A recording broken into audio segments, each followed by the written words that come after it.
نظر آ رہے ہیں ایام فاطمیہ کی یہ مجالس جن کا سلسلہ جاری ہے، اور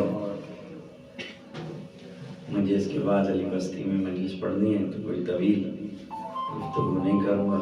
میں چاہتا ہوں کہ کوئی پیغام اپنے نوجوانوں تک پہنچے۔ ہر مسلمان کو اس بات کی تلاش ہے اور تمنا بھی ہے دلی، جتنے 90 کروڑ مسلمان ہیں یا 1 ارب مسلمان ہیں، ان سے پوچھئے کہ آپ کی دلی تمنا کیا ہے، وہ کہتے ہیں حوض کوثر کا جو ہے وہ اجازت نامہ ملتا ہے۔ کیا بات ہے! چلیے، میں نے کہا حوض کوثر کیا ہے؟ کہنے لگے حوض کوثر نجات کا رستہ ہے، اور حوض کوثر سرکار نے فرمایا کہ پل صراط سے وہی گزرے گا۔ سوائق مورخہ ابن حجر مکی نے لکھی ہے، جو پوری کتاب اثنا عشری کی رد میں لکھی گئی ہے۔ اس کا ابھی ترجمہ ہوا ہے برق سوزاں کے نام سے، یعنی کڑکتی ہوئی بجلیاں۔ اس میں وہ لکھتے ہیں کہ سرکار نے فرمایا کہ اگر میرے اور اہل بیت کو، قرآن کو اور اہل بیت کو تھامے رہو گے تو میں تم سے وعدہ کرتا ہوں کہ میں تمہیں حوض کوثر تک پہنچاؤں گا۔ یعنی دنیا میں سرکار نے ایک شرط لگا دی کہ قرآن کو تھامنا اور اہل بیت کو تھامنا، پھر میں تمہیں حوض کوثر تک پہنچاؤں گا۔ یہی جملے ہیں جو میں نے آپ کو بتا دیے اردو۔ یعنی کیا 2 چیزیں پکڑ لینا، قرآن کو پکڑنا اور اہل بیت کو پکڑنا، ٹھیک ہے نا؟ آپ نے تو سلیبس سے لے کے ساری کتابوں میں بات ہی بدل دی۔ آپ نے بات ہی بدل دی۔ آپ نے کہا قرآن کو تھام لینا اور سنت کو تھام لینا۔ اب ابن حجر مکی کی مانے یا پاکستان کے سلیبس کی مانے؟ کیا بات ہے! کسی کی تو ماننی ہوگی نا۔ اب سلیبس کہتے ہیں سنت کو مانے۔ اچھا، تھوڑی دیر کے لیے یہ بھی سوچ لیں کہ چلو سنت کو تھام لو، تو سرکار نے جب یہ فرمایا تھا کہ انی تارکم فیکم ثقلین، کتاب اللہ اطرتی و اہل بیتی، اچھا اطرتی و اہل بیتی نہیں کہا، سنتی کہا، تو مجھے بتائیں قرآن تو کسی بھی شکل میں موجود تھا، سنت کہاں تھی؟ بھئی تدوین حدیث تو اس وقت تک ہوئی نہیں تھی۔ حجۃ الوداع تک غدیر کے میدان میں جب آپ نے کہا تھا کہ میں 2 گراں قدر چیزیں چھوڑے جا رہا ہوں، تدوین قرآن تو ہو چکی تھی کسی بھی شکل میں۔ آپ پتوں میں مانے، کسی میں مانے، قرآن تو آ چکا تھا، ٹھیک ہے نا؟ تدوین حدیث تو بہت سالوں کے بعد ہوئی ہے۔ اگر کوئی صحابی بڑھ کے یہ پوچھ لیتا ہے یا رسول اللہ قرآن تو موجود ہے، حدیث تو ہے نہیں، کس سے پوچھیں؟ تو ایک ہی شخصیت تھی وہاں کہ رسول اللہ ابو ہریرہ کو پیش کر دیتے ہیں کیا بات ہے کہ بھئی اس سے پوچھ لینا، اس کو بہت حدیثیں یاد ہیں۔ یا رسول اللہ یہ مسلمانوں سے پوچھیں کہ حضرت ابو ہریرہ کتنے سال رہے رسول اللہ کے ساتھ؟ کہیں لکھا ہے 2 سال، کہیں لکھا ہے 2.5 سال۔ سبحان اللہ! اچھا، حدیثیں کتنی ہیں؟ مسلم میں، بخاری میں، ابن ماجہ میں، نسائی میں، ان 4 کتابوں کو جب آپ کمپائل کریں گے تو 4,500 کے قریب جو ہے وہ ان سے مروی ہیں حدیثیں، جنہیں ہمارے مسلمان بھائی مانتے ہیں۔ اور رہے کتنے عرصے؟ 2 سال، یا کسی نے لکھا ہے 2.5 سال، چلیں 2.5 سال مان لیتے ہیں، 2 سال نہیں مانتے، آپ کی بات مان لیتے ہیں۔ ہمیں تو ماننے کی عادت ہے، دنیا کو نہیں ہے عادت ماننے کی۔ سبحان اللہ! ٹھیک ہے نا؟ چلو 2.5 سال رہے، مگر 2.5 سال میں 4,500 حدیثیں۔ تو مولانا شبلی نعمانی نے تاریخ اسلام میں لکھا ہے کہ دنیا سوچے گی کہ حضرت ابو ہریرہ جو ہیں وہ 2 سال رہے یا 2.5 سال رہے، تو انہوں نے 4,500 حدیثیں کیسے تدوین کر دی؟ تو ایک دن جو ہے ان کا تعلق تھا اصحاب صفہ میں سے۔ اصحاب صفہ اسے کہتے تھے جو مدینے مسجد نبوی کے باہر جب اترا تھا وہاں بیٹھے رہتے تھے، وہ کچھ کام وغیرہ نہیں کرتے تھے، سرکار کے پاس جو تحفہ آتا تھا، جو چیز آتی تھی وہ ان کو دے دیتے تھے، اس سے وہ گزارا کرتے تھے۔ تو وہ حضرت مولانا شبلی علیہ رحمہ لکھتے ہیں کہ ایک دن جو ہے وہ حضرت ابو ہریرہ کو بہت بھوک لگی ہوئی تھی، 2-3 دن سے انہوں نے کچھ کھایا نہیں تھا۔ اتنے میں سرکار کے پاس دودھ آیا، سرکار نے ایک گھونٹ دودھ پیا، ابو ہریرہ پہ نظر پڑی جناب، انہوں نے وہ حضرت ابو ہریرہ کو دودھ دے دیا۔ تو جب سے نبی کا دودھ پیا، جھوٹا دودھ، تو اس جھوٹے دودھ کی تاثیر میں اتنا کمال تھا کہ 2.5 سال میں انہوں نے 4,500 حدیث کہہ دی۔ ہم نے بھی مان لیا کہ کہہ دی ہوگی، نبی کا جھوٹا تھا، تو جو غیر معصوم نبی کا جھوٹا نبی کے 4,500 حدیثیں کہہ دے تو اس کے علم کا حال کیا ہوگا جس میں پیدا ہوتے ہیں۔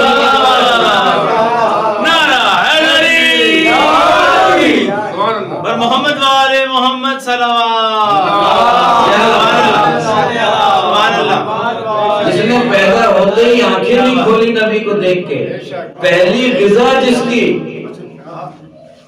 لعاب رسول ہو، پھر وہ اگر یہ کہے کہ یا رسول اللہ توریت سناؤں، انجیل سناؤں، زبور سناؤں یا قرآن سناؤں۔ اچھا، یہ ساری تاریخوں میں لکھا ہے، صاحبان علم تشریف فرمائے کہ قرآن نازل ہوا تھا 10 سال کے بعد، اور علی آغوش رسالت میں کہہ رہے تھے قرآن سناؤں، تو سناتا وہ ہے جس کتاب پہ عبور ہو۔ سبحان اللہ۔ تو قرآن تو نازل نہیں ہوا تھا، تو یہ علی کو رسول کے ہاتھوں میں قرآن کیسے یاد ہو گیا؟ اب اگر اپنا یا پرایا کوئی پوچھے کہ مولانا یہ سمجھ میں نہیں آتی، روایت کے ایک رکعہ میں علی نے قدم رکھا، دوسرے میں رکھا ہی نہیں تھا، پورا قرآن ختم کر لیا، جو بچہ آغوش رسالت میں کہہ رہا ہے پوری کتاب سنا دوں، تو ریکارڈ میں اگر وہ قرآن پڑھ لے تو کون سا اس میں آپ کو پریشانی بھائی؟ جو کہہ رہا ہے کہ قرآن سناؤں، توریت سناؤں، اس کا مقصد یہ کہ قرآن آیا ہے 10 سال کے بعد، علی نے پہلے کیوں کہا کہ قرآن سناؤں؟ بتانا یہ تھا کہ جس کے بیٹے کے قرآن فہمی کا عالم یہ تھا، اس کے بعد کی قرآن فہمی کا عالم کیا ہوگا؟ یہ سمجھے کہ علی کی عظمت کیا ہے۔ دنیا مولا کائنات کو پہچان نہیں سکی، کہ مولا کوئی حسرت، کہ میری 2 حسرت جو دنیا میں پوری نہیں ہوئی، کہ مولا کون سی؟ کہ جتنا میں سخی تھا اتنا کسی نے مانگا نہیں، جتنا میں سخی تھا اتنا کسی نے مانگا نہیں، جتنا میرے پاس علم تھا اتنا کسی نے پوچھا۔ کیا بات ہے۔ سوال کون سے لاتے تھے علی کے پاس کہ سر میں بال کتنے ہیں، ٹھیک ہے نا، سوچ سوچ کے سوال لاتے تھے۔ کسی نے پوچھا تھا، اور بڑی معتبر ترین مسلمانوں کی کتابوں میں لکھا ہے، ایک بڑی معتبر ترین شخصیت نے پوچھا کہ جی آپ کی ایک بات سمجھ میں نہیں آتی، کہا وہ کون سی؟ کہا کہ ادھر سوال شروع نہیں ہوتا، ادھر آپ پہلے جواب دے دیتے ہیں۔ کیا بات ہے۔ اور بعض دفعہ تو ایسا ہوتا ہے کہ آپ سوال بھی نہیں سنتے، جواب دے دیتے ہیں۔ یہ مولا علی کا کام نہیں تھا۔ چھٹے امام حشام جابر بن حیان کہتا ہے بابائے کیمسٹری، آج دنیا کیمسٹری پہ ناز کرتی ہے، چھٹے معصوم نہ ہوتے تو نہ کیمسٹری ہوتی نہ فزکس ہوتی۔ کیا بات ہے۔ جابر بن حیان کہتا ہے مجھے ایک مسئلہ درکار تھا، 2 سال سے میں لوگوں سے سوال کرتے کرتے تھک گیا۔ ایک دن جب مدینے پہنچا، امام درس دے رہے تھے، میں بیٹھ گیا تھا۔ امام اب تو باغ میں 4 دیواری دے دی ہے، دنیا نشان مٹانے کی کوشش کر رہی ہے کہ اہل بیت جہاں ہوتے ہیں تھے وہاں نشان مٹ جائیں، مگر دنیا سے نشان مٹا دو گے، دلوں سے نشان کیسے مٹے؟ اس لیے کہ جب تک اللہ کی توحید ہے تب تک آل محمد کا ذکر ہے۔ کیا بات ہے۔ ہمیں نشانوں مٹاتے رہے دنیا نشان۔ سبحان اللہ۔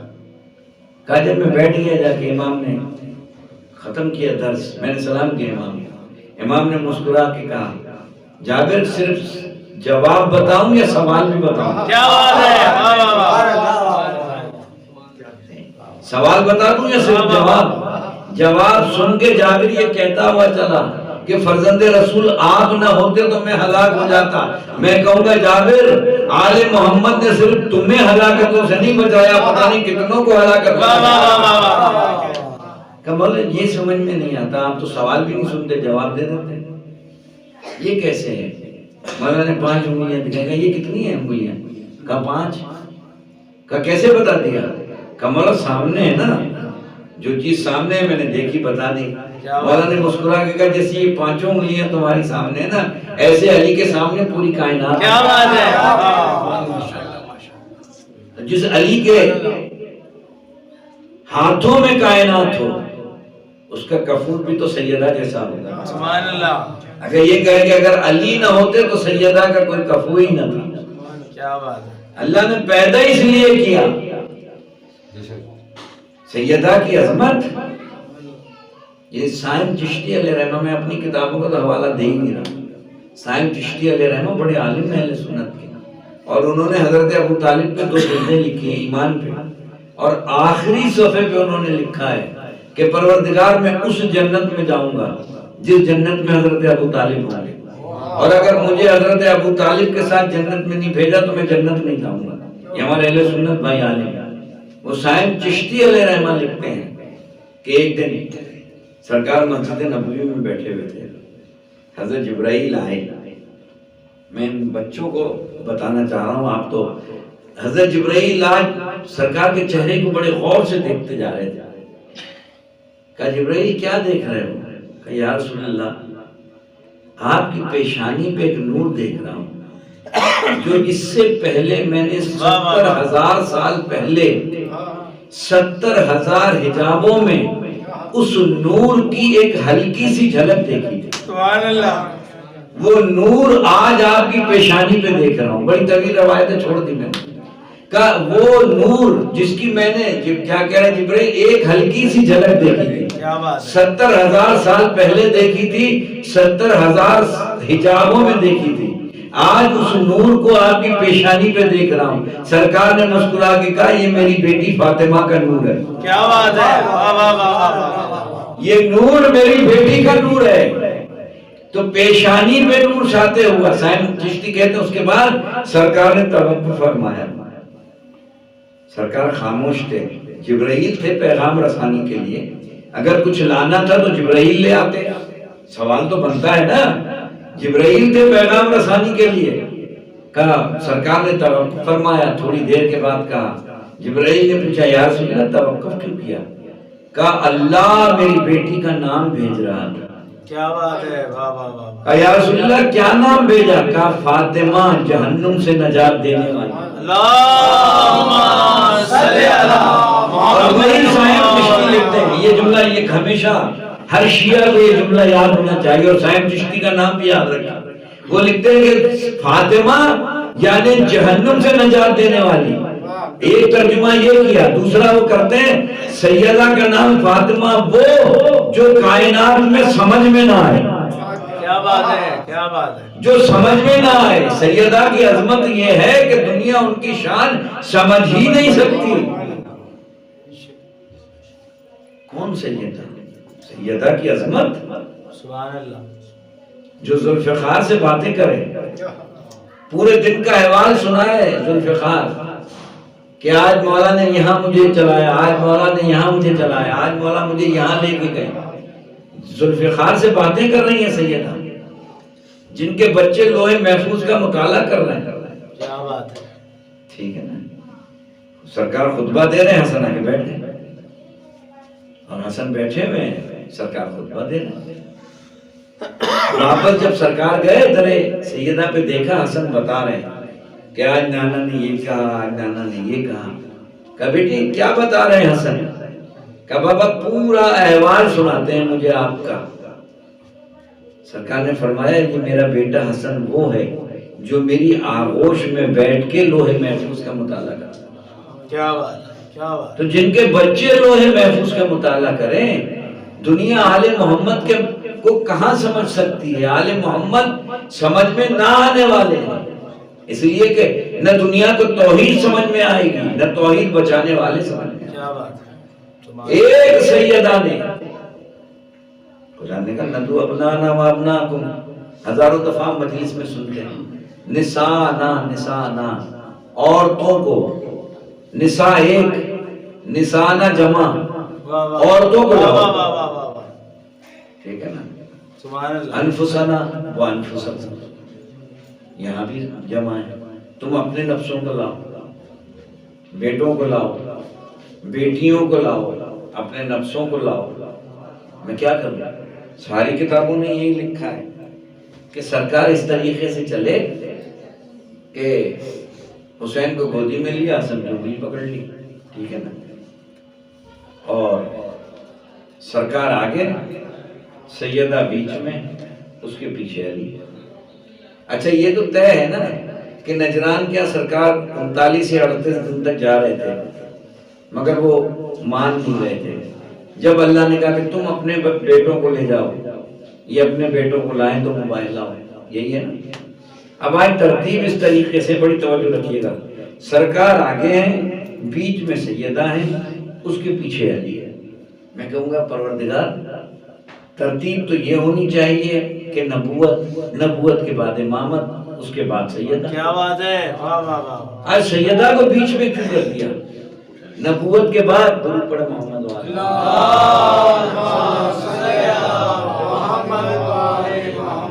آج ترتیب توجہ ہے نا آپ کی۔ آج یہ ترتیب کیسے بدل گئی کہ نبوت کے بعد معصومہ کے بعد امامت۔ پروردگار حکمت کیا ہے؟ کہ قیامت تک سیدہ کی عظمت دنیا کو سمجھانی ہے کہ سیدہ اسے کہتے ہیں کہ ایک قدم آگے بڑھ جائیں تو نبوت، ایک قدم پیچھے ہٹے تو امامت۔ نبوت اور امامت کے درمیان جو ہو اسے فاطمہ کہتے ہیں۔ کیا بات ہے،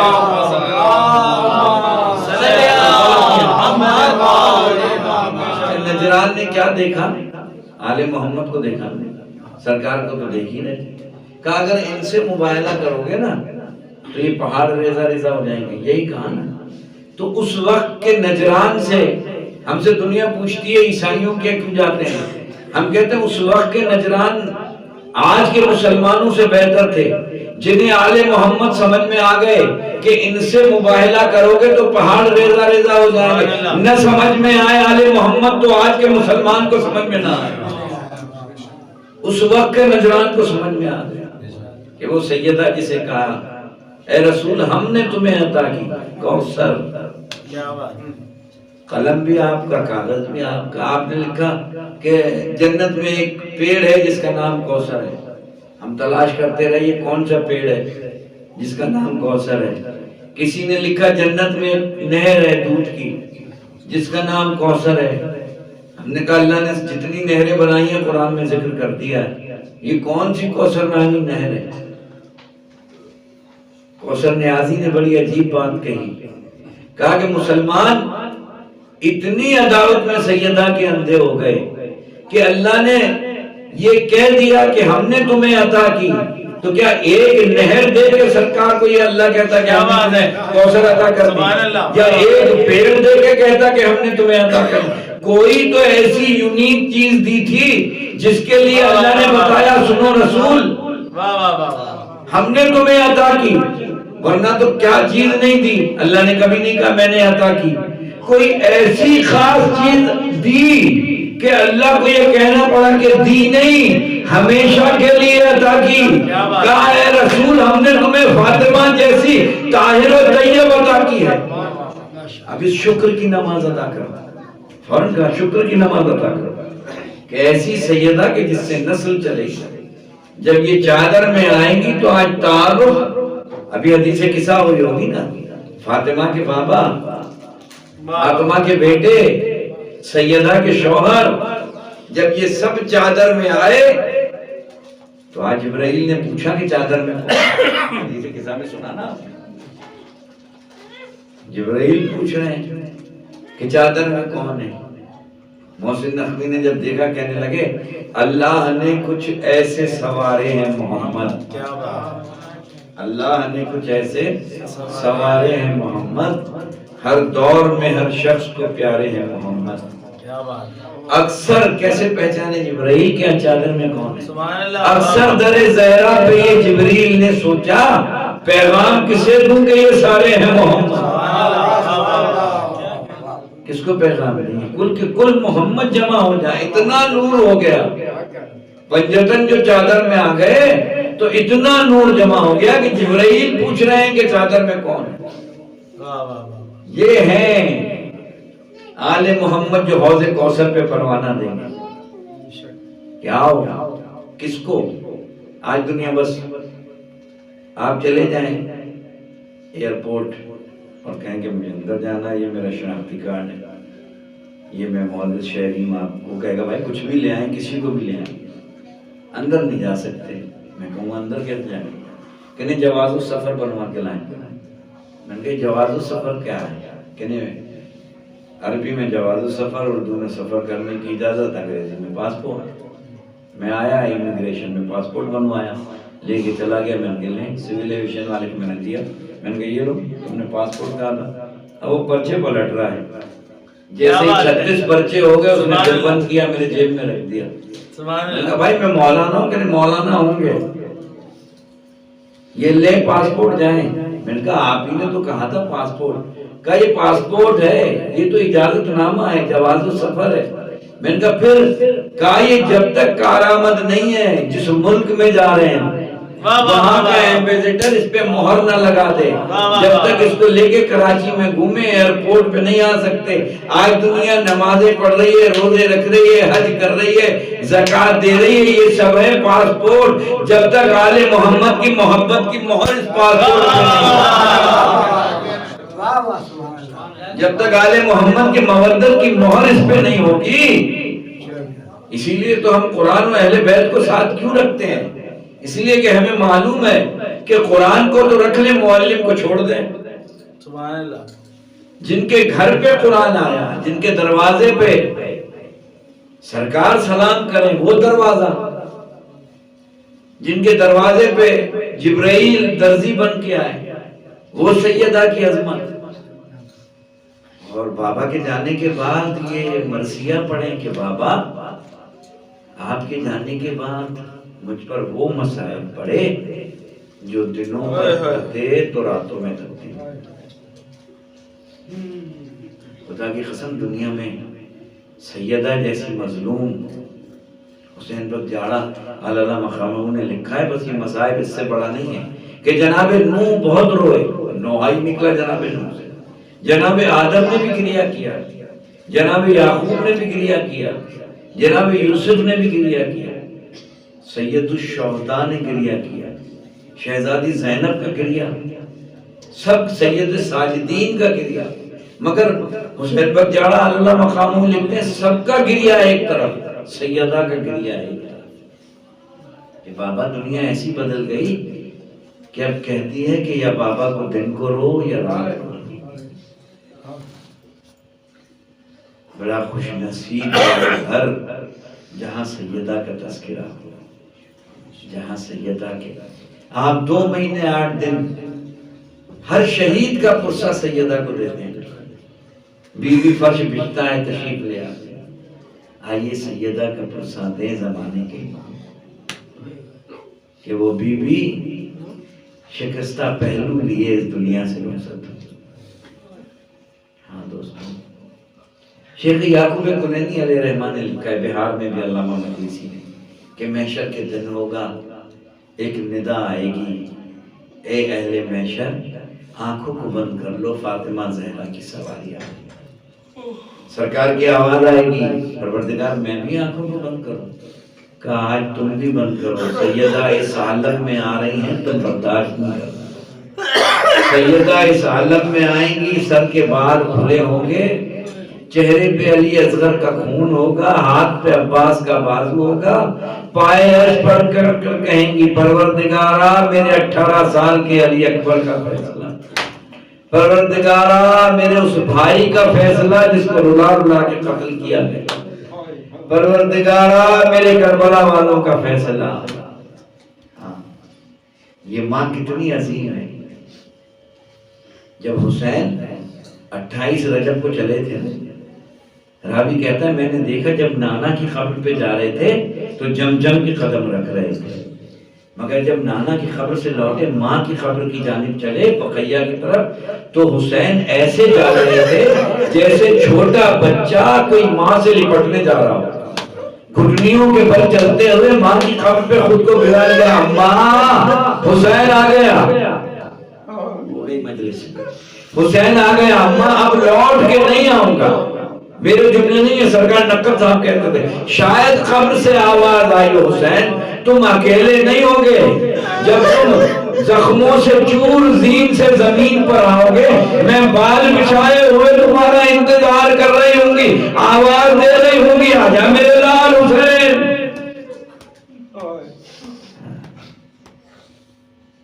بس یہ روایت اگر میں آپ تک پہنچا سکا، میں نے حر عاملی میں پڑھی تھی آج سے بہت سال پہلے، شیخ شبیر نجفی علیہ رحمہ کہنے لگے کہ یہ روایت ہر جگہ نہ پڑھا کرو، بڑی سخت روایت۔ مختار نے پوچھا تھا، شمر بتا تم نے حسین کا گلا کتنی ضربوں سے کاٹا؟ ہاں، جسے رونا نہ آئے نہ رونا جیسی شکل ضرور بنا۔ شمر کہتا ہے میں نے 17 ضربیں چلائی تھی۔